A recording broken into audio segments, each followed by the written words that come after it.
La corte de Faraón, que además, como es una película que empieza donde acaba, es circular, efectivamente se puede ver una y otra vez, al igual que Cabaret, que también se puede ver una y otra vez, aunque no tenga esta estructura serpentina. La verbena de la paloma es una obra, ya lo digo, muy superior a la de Perojo, y sin embargo este gran patriarca del cine español, que fue José Luis Sáenz de Heredia, fue patriarca en todos los sentidos, no solo mirando a sus hijos, como Bardem, Berlanga, Fernán Gómez, todos estos, con gratitudes diversas y dispares sobre las que al final del libro Sáenz de Heredia pide responder en inglés. Y a pesar de que había hecho estas apuntaciones de Inglaterra sin saber inglés, pide contestar en inglés para poder decir no comment. Prefiere no hablar mal de nadie, pero evidentemente no todas las gratitudes de sus discípulos, no toda la gratitud fue igual. Las hubo muy dispares. Y ahí lo dejamos, muy dispares. Y él prefiere no hablar, por lo tanto, sabemos lo que él nos cuenta. Nada. Pero intuimos. El caso es que se preocupó también de Benito Perojo. Y para él hizo una película de caridad. Aquí tenemos una fotografía en la que nadie cobró, salvo el protagonista, porque fueron ya muchas horas, El taxi de los conflictos. Una película a beneficio de Benito Perojo, que estaba pasando un mal momento económico. Y Lola Flores, que participó gratis con toda su familia, con el Pescailla, creo que con su hijo Antonio, con todos. Lola Flores, que participó gratis como todo el mundo, vio venir un día de visita a Benito Perojo con su mujer con unas pieles, Benito Perojo con un cochazo, y se quedó un tanto extrañada. Quizá podía ser esa hidalguía de Perojo, ese esfuerzo por demostrar que no estaba tronado cuando estaba tronado, o bien puede ser que un momento difícil para alguien como Perojo no sea lo mismo que un momento difícil para alguien como Lola Flores. El caso es que se quedó un tanto extrañada y con mal sabor de boca de aquello. Pero bueno, el caso es que la intención de Sáenz de Heredia era inmejorable, y la intención de todos los que participaron en aquella película. Insisto, lo hicieron gratis et amore, más que por respeto a Benito Perojo, por respeto a Sáenz de Heredia, que se lo había pedido a todos ellos. El taxi de los conflictos. Bueno, después, cronológicamente sí, 1963, La verbena de la paloma, 1964, Franco, ese hombre, de la que, bueno, no hace falta decir mucho más, es una película demasiado comprometida. Podría ser la Leni Riefenstahl español, o sea, podría ser como el cine documental de Leni Riefenstahl, este Franco, ese hombre, pero hay que reconocer que los documentales nazis de Leni Riefenstahl son más movidos que esta película, y también los grandes documentales comunistas también son más movidos, desde Eisenstein a Soy Cuba, ese grandísimo documental que ahora la crítica está redescubriendo en los últimos tiempos. Se está quedando impresionada con Soy Cuba, que la tenían ninguneada.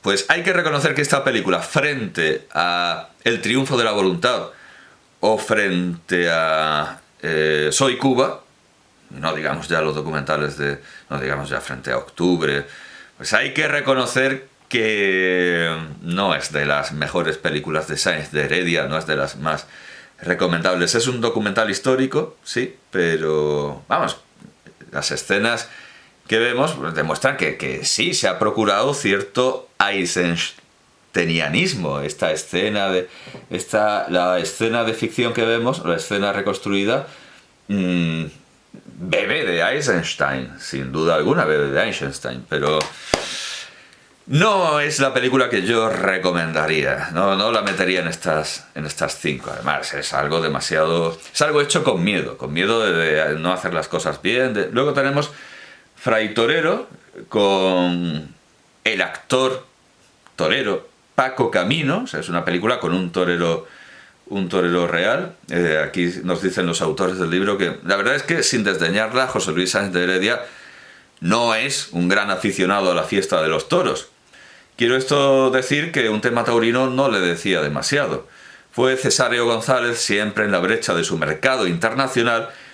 Curiosamente, en el extranjero lo que querían ver eran toreros y toros. Parece un capricho del público nacional, pero es un capricho del público internacional. Bueno, pues lo convenció. De 1967 es Pero ¿en qué país vivimos?, de la que aquí se dice muy poco, y es una grandísima película. Es una película divertida y profunda. Relaciones casi públicas, todo esto son películas de Manolo Escobar. Pero ¿en qué país vivimos?, Relaciones casi públicas, Juicio de faldas, Me debes un muerto. Todo esto son grandísimas películas con Manolo Escobar, muy bien hechas, muy profundas, pudiendo ser un mero lucimiento, un mero vehículo de lucimiento de Manolo Escobar. No, son películas que tienen su enjundia y tienen no son epidérmicas en absoluto. Cuando los niños vienen de Marsella, bueno, se nos dice, sí, también, esto también es una película con Manolo Escobar. Dicen, el protagonista de estos 5 títulos fue el mismo, Manolo. Todos le llamaron siempre así, Manolo y no Manuel Escobar. Luego tenemos El taxi de los conflictos, esta película benéfica. El alma se serena, basada en la obra de Juan José Alonso Millán, La decente, espectacular película. Y dudo, ahora pienso, era esta la que... Porque claro, me he venido pensando, me he venido a la calle diciendo 2 con Concha Velasco. Ah, no, pero esta podría ser perfectísimamente una de las más recomendadas de Sáenz de Heredia, pero aquí pesa más la obra de Miguel Miura. O sea, buena parte del mérito, no todo en absoluto, buena parte del mérito es de Miguel Miura. Otra parte del mérito es de la magnífica interpretación de Concha Velasco, de Alfredo Landa, están espectaculares.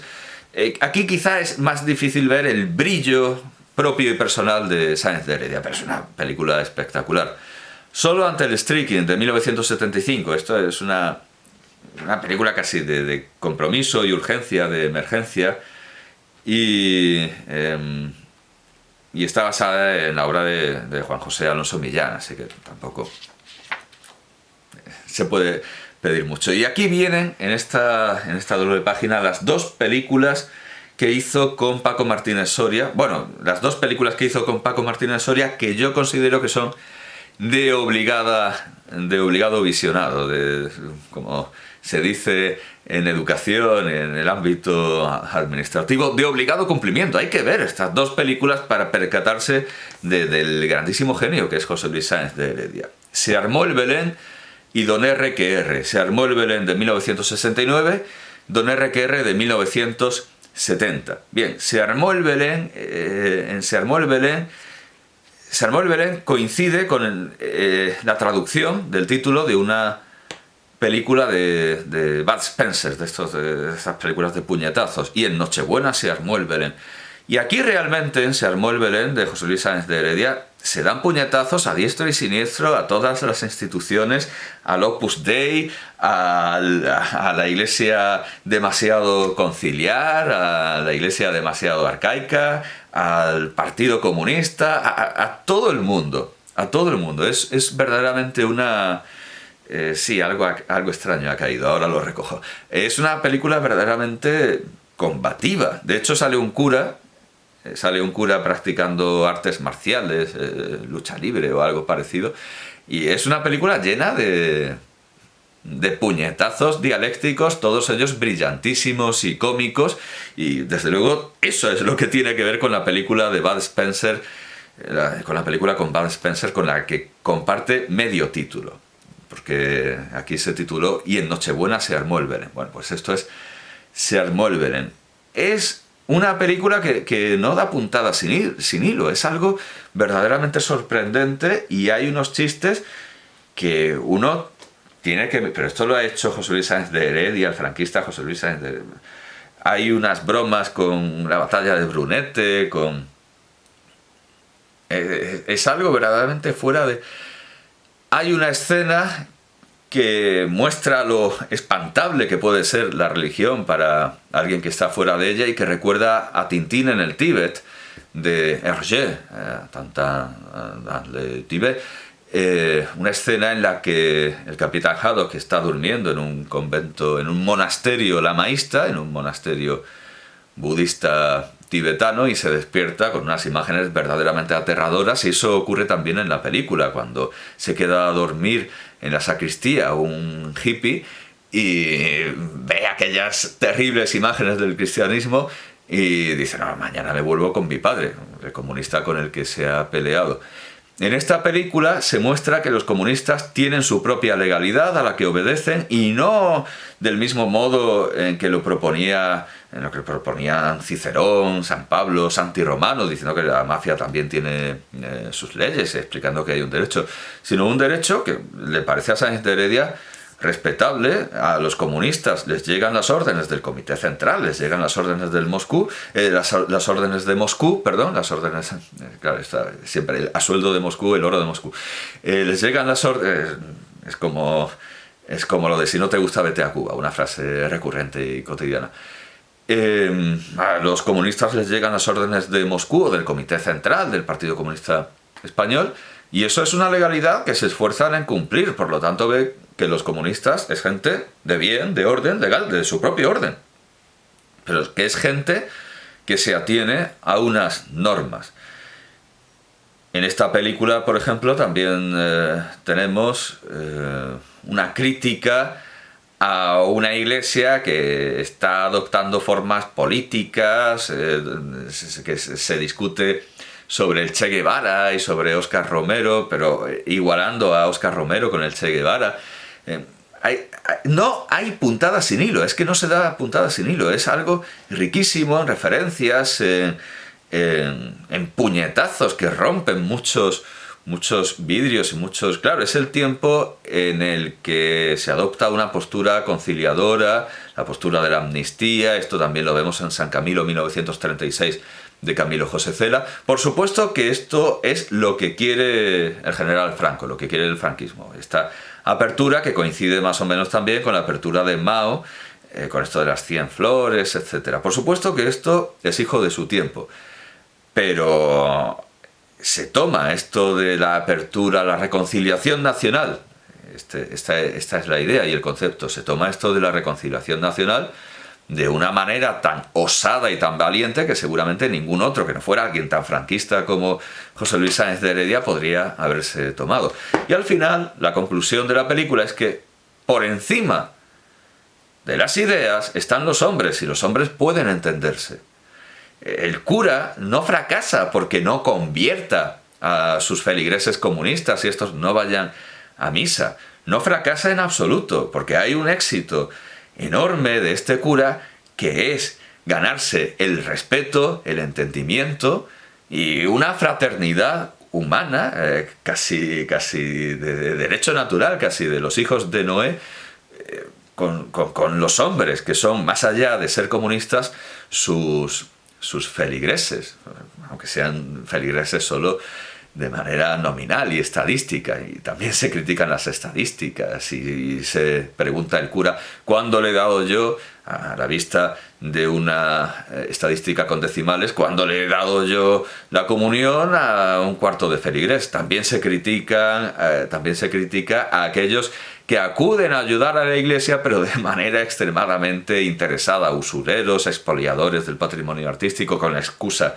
de modernizar las iglesias. Es una película atronadora, sorprendente, iluminadora, deslumbrante, que nadie seguramente se podía esperar de alguien tan franquista como José Luis Sáenz de Heredia. Y la otra película es la magnífica fábula moral que es Don R. que R., donde también se hacen bromas que chocan, como cuando se habla de derechos, y sí, a ver si vamos a llegar aquí a otro 18 de julio, entendiendo entendiendo Sáenz de Heredia del 18 de julio como un esfuerzo enorme de reposición de la justicia que no están dispuestos a hacer los franquistas o los que viven cómodamente en el régimen en ese tiempo, pero al mismo tiempo suena como un desprecio al 18 de julio por parte de aquellos que aman más el Estado, el status quo, el Estado establecido, aunque este sea franquista, que la propia justicia, que para Sáenz de Heredia fue el motor de ese 18 de julio. Y es una película enormemente pesimista, porque no nos dejemos distraer por las evoluciones cómicas de Paco Martínez Soria y porque deje preñada, teniendo ya más años que el campo, a su mujer. Todo esto es secundario, son diversiones de lo fundamental, que es la historia de David y Goliat, en la que gana David no por nada que pueda hacernos sentir optimistas, no por la intervención divina, directa, sino por mano de otro Goliat, a quien le interesaba que ese David ganara. Y es una fábula sobre el deber, sobre la justicia, sobre la moral, que tampoco da puntadas sin hilo, y que desde luego merece, y además técnicamente está llevada a la perfección, y por supuesto que quien la vea no se va a sentir defraudado. Así que es una de las 5 películas que me parecen necesarias. Y luego tenemos la otra que me parece imprescindible. Aunque el guión es de Carlos Blanco y la idea es mucho más vieja porque es una versión moderna de Fedra, Los gallos de la madrugada de 1971 es una película también deslumbrante, aunque solo sea por el sol de Almería y por el trato que hace de una región tan olvidada como Almería y todo el provecho que le saca a Almería. No es la primera vez que se lleva la tragedia griega a las costas extremas de España.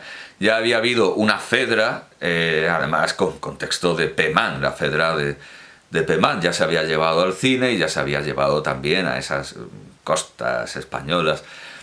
Al igual que la versión musical de La verbena de la paloma, que ya la había hecho Benito Perojo, no es tampoco Sáenz de Heredia el primero en hacer una Fedra con este planteamiento. Pero es una cosa espectacular. No voy a decir en este caso que sea superior a su precedente, porque por ahí andan, pero lo que hace en Los gallos de la madrugada, con el nieto, por cierto, de José Isbert, que había actuado en Historias de la Radio, es algo verdaderamente único. Y Fernando Fernán Gómez hace un papel impresionante, deslumbrante, con el que él pensaba volver a consagrarse de nuevo y convertirse en un actor importantísimo en España y en el mundo. Se queja de que no lo consiguió, pero claro, es que quizá mucha gente, a pesar de que es el primero que sale y el último que se va de la película, mucha gente pudo considerar a Fernando Fernán Gómez aquí un secundario frente a una Concha Velasco que parece una Sofía Loren en cuanto a exuberancia.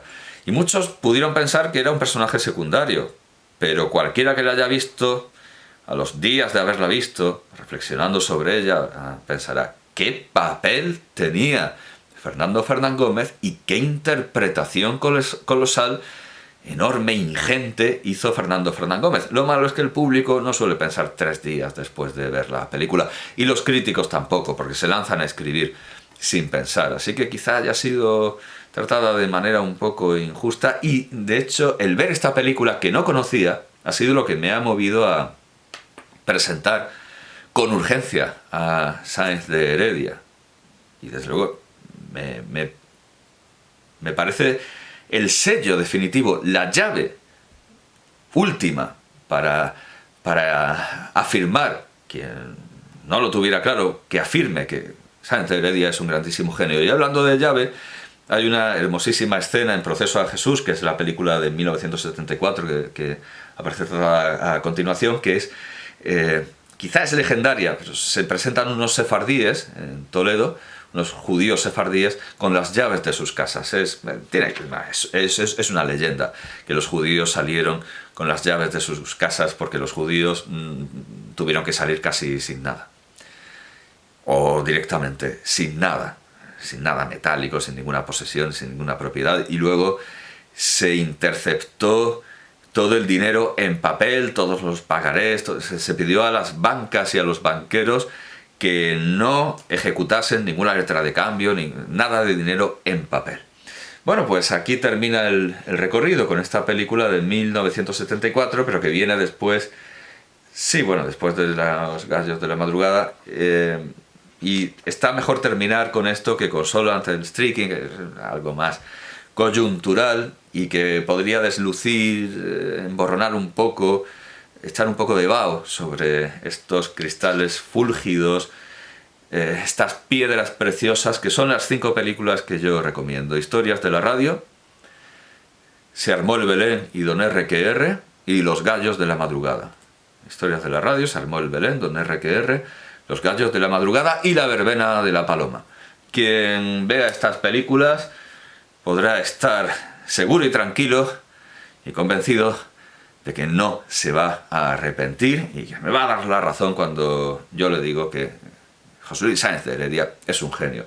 Por cierto, que en la contraportada vemos escenas de, bueno, el taxi de los conflictos, pero de Los gallos de la madrugada. De Los gallos de la madrugada con este Fernando Fernán Gómez sorprendente y poderoso.